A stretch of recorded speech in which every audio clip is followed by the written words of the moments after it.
అట్లాగే ఒక్కొక్క కల్చర్లో ఇప్పుడు ఆస్ట్రేలియా కొన్ని దేశాల్లో న్యూడ్ బీచ్లే ఉన్నాయి. పిల్లలు పెద్దలు అందరూ న్యూడ్గానే ఉంటారు అక్కడ. సో అదే ఒక కల్చర్ అక్కడ.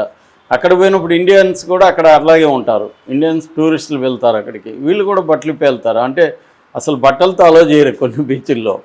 కాబట్టి ఇక్కడ డిఫరెంట్ ఇవి ఉంటాయి, చర్చించవచ్చు. కానీ దీంట్లో ఏమవుతుందంటే ఒకరిని విల్లిఫై చేయడం అనేది, ఒక విలన్లాగా ఆమెని క్రియేట్ చేయడం కనబడుతుంది.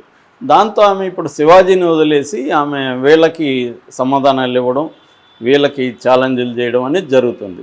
ఇది ఫైనల్గా ఏమీ జరగదు. వీళ్ళు వచ్చి ఆమెను చేసేది ఏమీ లేదు, ఆమె వచ్చి వీళ్ళని చేసేది ఏమీ లేదు. కొంతకాలం తర్వాత ఇంకొక ఇష్యూ వస్తుంది, జనాలు వెళ్ళిపోతారు. అంటే మనకి ఈ మధ్యకాలంలో సోషల్ మీడియాకి వచ్చినాక ఏమైందంటే ప్రతిదాన్ని మోరల్ యాంగిల్లో తీసుకొని జడ్జిమెంట్లు ఇచ్చేయడం అనేది క్లియర్గా జరుగుతుంది. చాలామందికి వాళ్ళ ఇంట్లో స్త్రీలను కంట్రోల్ చేయలేరు. వాళ్ళ పిల్లలో లేకపోతే భార్యో చెల్లిలో వాళ్ళ మాట వినరు. ఆ కోపంతో బయట వచ్చి తీర్చుకుంటుంటారు. చాలామంది కార్టూన్లు వేసేవాళ్ళు, జోకులు వేసేవాళ్ళు కూడా మనం గమనిస్తే స్త్రీల మీద వేసేవాళ్ళకి వాళ్ళ ఇంట్లో స్త్రీలు వీళ్ళ మాట వినరు, లేకపోతే వాళ్ళ ఇంట్లో స్త్రీలు వల్ల వీళ్ళు బాధితులు. ఈ కోపాన్ని వీళ్ళు వేరే రకంగా తీర్చుకుంటుంటారు. సో మనం అంటారు కదా, భార్య బాధితుడు కాబట్టి ఆయన ఫిలాసఫర్ అయ్యాడని. అలాగా చాలామందికి రకరకాల కారణాలతో వ్యతిరేకిస్తారు. ఇక్కడ ఓన్లీ బట్టలు వేసుకోవాలా లేదనేది కాకుండా ఆమె పట్ల రకరకాల కారణాలతో వ్యతిరేకిస్తుంది. మనకి మామూలుగా ఒక సామెత ఉంది, అందని ద్రాక్ష పొల్లనని. చాలామంది సినిమాల్లో ట్రై చేస్తారండి. సినిమాల్లో రానప్పుడు సినిమా వాళ్ళని తిడుతూ ఉంటారు వాళ్ళు. నేను పర్సనల్గా కూడా చూశాను. సినిమాలో నాకు పలాని వేషం ఇప్పించాను, లేకపోతే అసిస్టెంట్ డైరెక్టర్ పెట్టాను నన్ను అడిగిన వాళ్ళు కూడా ఎవరి దగ్గర అయితే పెట్టమన్నారో ఆ డైరెక్టర్ని బూతులు తిడతా మళ్ళీ పోస్టులు పెడుతుంటారు. సో అంటే వీళ్ళకి రాలేదు కాబట్టి ఇలాగ రకరకాల కారణాలతో స్పందిస్తుంటారు. ఆమెకు కూడా అవి తెలుసు కాబట్టి ఆమె వెనకడుగు వేయదలుచుకోలేదు. ఆమెకు సపోర్ట్ కూడా కొంత ఆర్జీవీ లాంటి వాళ్ళు, తర్వాత ఆయన ప్రకాష్ రాజు కూడా పెట్టాడు కదా, మోర్ పవర్ టు యూ, నువ్వేమి తగ్గద్దు, stand tall, we stand with you, అవన్నీ కూడా పెట్టాడు ఆయన. సో అలాగా ఆమెకు కూడా మద్దతు ఉంది కాబట్టి ఆమె కూడా గట్టిగా మాట్లాడుతుంది. అట్లాగే ఉమెన్ కూడా ఆమె కొంతమంది మద్దతు తెలియజేశారు.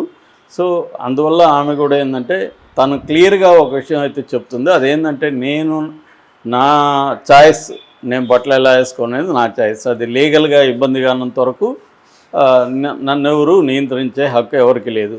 అట్లాగే నేను నాలాగా అందరూ బట్టలు వేసుకోమని నేనేం చెప్పట్లేదు. నేనేమన్నా అందరూ నాలాగే బట్టలు వేసుకోండి, మీరు చీరలు కట్టుకోవద్దండి అని కానీ నేను అందరికి పిలిపిస్తే నన్ను మీరు విమర్శించవచ్చు. అది కూడా నేను చేయట్లేదు. నా పర్సనల్గా నేను నా ఫ్యామిలీతో ఉన్నప్పుడు వాళ్ళందరికీ ఇష్టమైనప్పుడు నేను వేసుకుంటున్నాను. అది మీకేం సంబంధం, మీరెవరు నన్ను నియంత్రించడానికి అనేది ఆమె అడుగుతుంది. సో అట్లాగే నేను శివాజీని నువ్వు ఇలాగ వేసుకో, నువ్వు పంచి కట్టుకో, నువ్వు బొట్టు పెట్టుకో, పంచి కట్టుకొని పాత స్టైల్లో ఉండు అలా నేనేమన్నా అన్నానా? నేను అడగట్లేదు కదా, అతనెవరు నన్ను అడగడానికి అనేది ఆమె చెప్తుంది. ఇది లాజికల్గా కరెక్టు. కానీ మోరల్ యాంగిల్లో రకరకాల స్టాండ్లు తీసుకుంటారు. చాలామంది చీర కట్టుకునే వాళ్ళకి జీన్స్ ప్యాంట్ వేసుకునే స్త్రీలు అంటే నచ్చకపోవచ్చు. సో జీన్స్ ప్యాంట్ వేసుకొని ఫ్రీగా ఉండే వాళ్ళకి ఈ చీరలు ఎలా కట్టుకొని 24 hours చీరలు ఎలా ఉంటుందబ్బా అనిపించవచ్చు. మనకి చాలామందికి బురకా వేసుకునే వాళ్ళని చూస్తే వీళ్ళు ఎలా బురకాలు ఈ ఎండల్లో చెమటలుగా వేసుకుంటారు అనుకుంటాం. వాళ్ళకి అలవాటు అయిండొచ్చు. కాబట్టి రకరకాలుగా ఉంటాయి, రకరకాల పాయింట్ ఆఫ్ వ్యూలో మాట్లాడుతుంటారు. ఇక్కడైతే శివాజీకి ఆమె ఏమీ ఛాలెంజ్ చేయలేదు. శివాజీకి కాకుండా జనాలతో కొట్లాడుతుంది ఆమె. అంటే కొట్లాడుతుందంటే డిఫెండ్ చేసుకుంటుంది.